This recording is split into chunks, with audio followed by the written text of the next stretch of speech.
You're catnip to a girl like me. Handsome, dazed, and to die for. Here's your look at the McFarlane Toys DC Multiverse, The Batman Returns, Catwoman.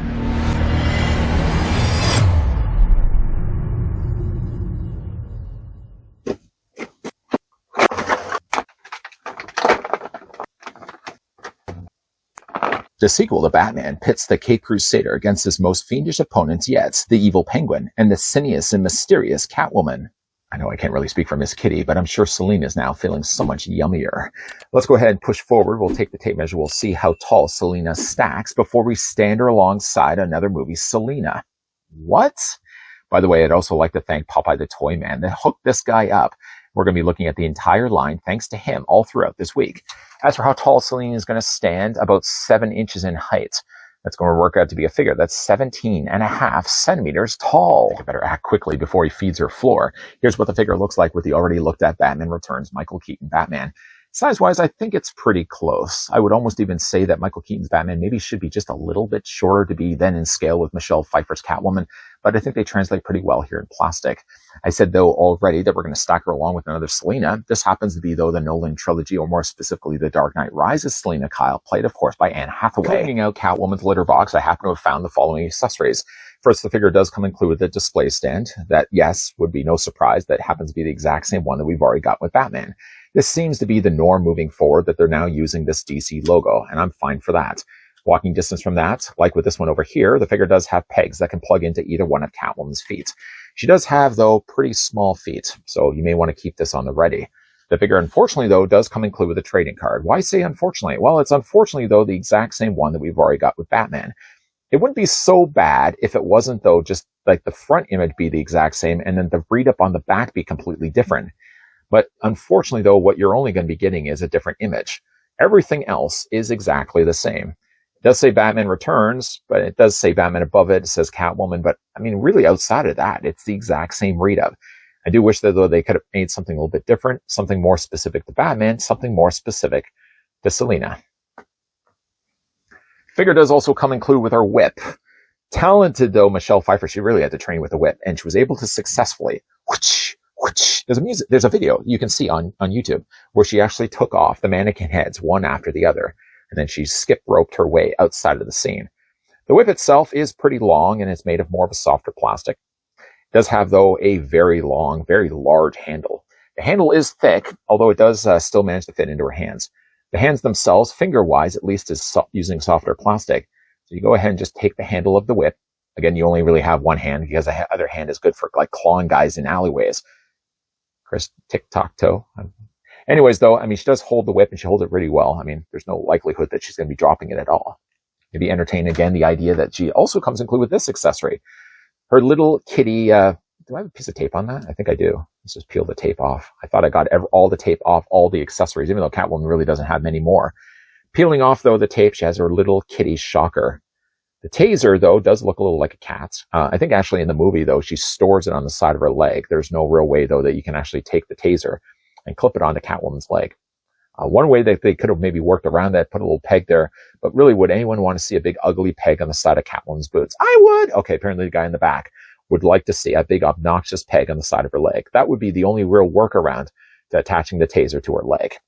Like the taser, though, before she kisses Max Schreck at the end of the movie, you can go ahead and take that taser and take the fingers. The fingers are sort of more flat, but she does hold the taser and she can give a little kiss to Santa Claus. Very, very cool. I don't think she really needs any other accessories. Now, certainly, though, I mean, let's entertain perhaps the idea that a platinum edition of this figure could be released down the road, where we have then like the hair coming out the back, like torn and tattered outfit. Catwoman goes through a lot. She doesn't spend all the 9 lives. She certainly, though, spends enough that the costume gets tattered by the end of the movie. I think even like her bodice gets more like an off-gray color. I hope, fingers crossed, that eventually we do get ourselves a platinum edition of Catwoman, because again, like, I don't think they'd have to really do all that much different to the one that we already have here, other than just, again, adding hair on the back. Come on, Todd. We know you really want to make the most use out of a mold. Give us the long-haired Catwoman with the torn outfit. Let's just hope. Fingers crossed. Head sculpt, though, it is probably one of the best movie likenesses I think we've gotten. I don't know what took so long, really, for Michelle Pfeiffer to lend out likeness rights, but it seems lately, though, we are getting a lot more Michelle Pfeiffer merchandise than we ever did before. I think though, again, like it's one of the best Catwomans, even though I thought like Anne Hathaway's Catwoman was okay. I don't think she can hold a litter box anywhere near what we got with Michelle Pfeiffer's likeness. I think the likeness again is definitely on. The eyes are a little more on the paler side, but again, I like that they've gone in there and airbrushed some darker shadowing around those eyes. The lips are nice and red. I don't know if there's a canary inside of her mouth, but really, again, nice looking head sculpt. From there, though, there's a lot of details that continue down from that. She's got the stitching all down. I mean, she obviously makes this herself. I think she makes it out of a raincoat, sewing away tediously in front of a sewing machine until eventually she makes the suit. She gets like seam rippers too. I think that's the thing that she adds on the ends of her fingers. And those are there as well. Sure, maybe there could have been an opportunity that they could have maybe painted these in gray rather than just leaving them behind in black. But other than that, I mean, I don't know if there's anything at all I would have done differently to the costume. She's a little obviously on the leaner side. Michelle Pfeiffer apparently just hated wearing this costume. It was skin tight. It was hard to breathe in. It was hard to put on. I think after that, she had no plans at all to ever put it back on again. Stitching is nicely done and handled here on the back. All the stitching, by the way, too. There are some areas where you can feel like it's printed on. There's other areas like here, for example, where it feels like it's actually sculpted on. Not that it really matters. I don't know, though, if they're probably going to be using this body again outside of perhaps getting a platinum edition where, again, it has the hair on the back. The one problem I kind of have with, unfortunately, Catwoman sort of is the same problem that I had with Anne Hathaway's Catwoman, even to the point where I actually have to use a display stand, is that she has very tiny looking feet. I looked at these initially and thought maybe that one was tooled from this sculpt or vice versa. But it does seem, though, like if you're looking at the two, Michelle Pfeiffer's feet do seem a little bit larger. And obviously there's some additional sculpting there on the front with her boots, like where Anne Hathaway's just had a more smooth boot. Other than that, though, again, like both the Catwomans have plagued problems with standing properly. It's almost like the company needed to include a display stand. Oh, wait, they did over here. For the figure's articulation, Catwoman starts with her head being on a ball joint. So the head can look down and up. I rock it back and forth. Yeah. And you can also rotate it all the way around. For the figure's arms, they easily rotate. No issues there. You can hinge them out. I wouldn't comfortably say 90 degrees. I wouldn't comfortably say a T-pose. Maybe just a little less than that, but it's still pretty close. The figure does also have a swivel in her bicep, possessing as well a double hinge on her elbow, and hands rotate all the way around.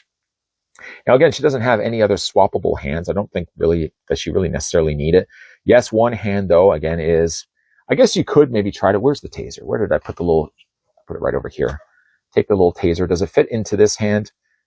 Not really. I mean, you're definitely going to lose it if you try to put this in her hand. I mean, it can kind of rest against the fingers, but I know you're only just asking for trouble. It's probably a better idea to put it into this hand. For her torso, so how the torso essentially works is like this piece right here is softer plastic. This, because of that, allows that to have a ball joint. So it does still do quite a lot of things, even though like the top doesn't do what it normally should do. Legs do have a splits. They're unratcheted joints after all. You can take the legs and move forward. You can move them back. There's a little bit of a swivel, not by much though. Double hinge on the knee, which I did notice though, my Catwoman's a little loose getting her out of the packaging, at least here. Maybe not as much on this knee, a little loose though on this. She does have an ankle pivot up and down. It has a bit of an ankle rocker. And this figure does also have toe articulation. I don't know if she necessarily really needs a toe articulated point. One thing that also is interesting though about getting Catwoman on a display stand. Once you get her on the peg, for example, where's the peg hole? There it is right there. It always seems to be the case that when you put Catwoman down on a display stand, oh, maybe she's not doing it right now. I noticed though, like it kind of causes one leg to lift up. So she sort of seems off-keltered. Nice looking Catwoman, though. I hope, though. I mean, Todd's really good when it comes to this. Todd McFarlane, that is really good when it comes to like platinum editions and reusing molds if he has the available means to do so. Even though we don't really have another version of the Anne Hathaway Catwoman, which unfortunately, though, it's just gotten a little loose in the knees. Let's get her back onto a display stand. I don't think we've gotten any other version of Selena Kyle. There could probably, maybe there have been one where she had actually like the mask taken off. But I think, though, there's definitely opportunity to be had here where they could release a platinum edition Selena Kyle. I mean, even just a couple of releases. Why not? Maybe have an unmasked Selena Kyle. Here I am just throwing out ideas to Todd. An unmasked Selena Kyle would be perfect. You could keep, again, like the costume the same down below. So again, like when she goes to shock Max Shrek at the end of the film, have her unmasked for that. Then also give us another version where she's torn, she's tattered, she's all ripped up in her outfit, and then have the hair kind of sticking out the back of her head, the back of the cowl. two possibilities that I hope to have some fruition, that they're eventually going to see their way light of day in plastic. Because again, like, this is too good of a body, too good of a head sculpt to only get a single release of her. Catwoman so far is the standout figure from this wave, and I don't think it's going to change with any of the future figures that we're going to be looking at.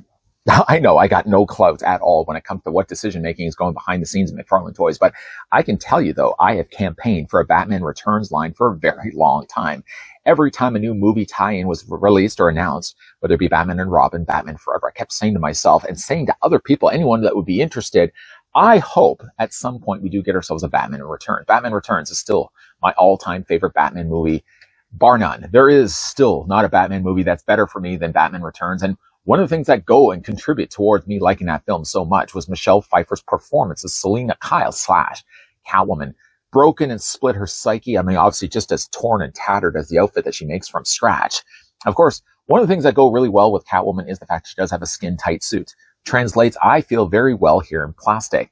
The cowl works really quite well. I know Catwoman, I know Michelle Pfeiffer just hated wearing the costume.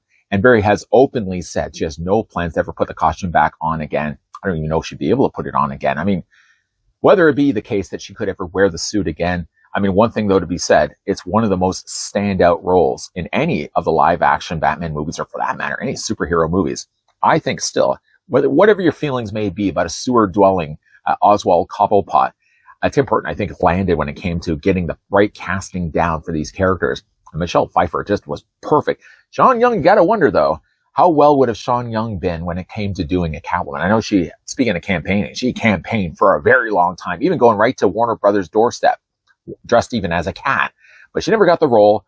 You have to really wonder though, like, I think Annette Bening was also one that was originally going to be playing the role. And I think whether she had gotten pregnant at that time, or she was doing another movie with Warren Beatty at the time. Either way though, we end up getting Michelle Pfeiffer, and it's one of one of my favorite roles for the actress. Now, of course, we get ourselves a Catwoman here, all done in plastic, immortalized forever in plastic. She comes included with the whip. She comes included with the taser. I don't think she really necessarily needs to have anything else. I mean, there probably could be a time that they could maybe release her with a canary, not even one that she could be putting in her mouth. But I feel though, like Todd McFarlane's probably he's a smart guy. I'm sure he's already thinking out this himself, releasing a couple other Platinum Edition versions of Catwoman. I mean, we already have two Danny DeVito penguins, one that's going to come included with the rubber ducky boat, or that little car that he drives around. And then there's also going to be the standalone that we're going to be looking at, in fact, this week. You got to think, though, that Todd's doing similar thought process when it comes to Selina Kyle, releasing maybe more than one version of her. So there's going to be the one that has the hair on the back, or even just an unmasked. I mean, they already have the license. They already have the likeness for Michelle Pfeiffer. Give us a couple more releases before we see the end of Batman Returns.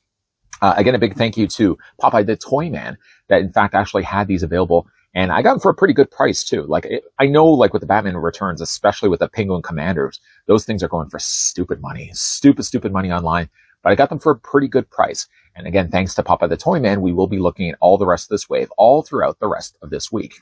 What do you guys think of Michelle Pfeiffer at first cast as Catwoman? Like, who else would you have wanted to play the role of Catwoman other than maybe Michelle Pfeiffer? Let me know down below. But what do you guys, though, think of this figure? Pretty good? One of the best? Certainly, though, that may be argued as we see the rest of the Batman Returns line all be opened up for the rest of this week. But I think right now, the bar gets pretty set high with Selina Kyle. If you guys did enjoy this video, you can do a solid and throw it a like. You guys want to stick around for more so? I certainly hope so. Hit the subscribe, turn on the bell so you're going to get the reminders every single time a new video posts. And I do hope, though, that you guys are going to be coming back, because there's definitely going to be more content. As always, thanks for watching. See you guys next time.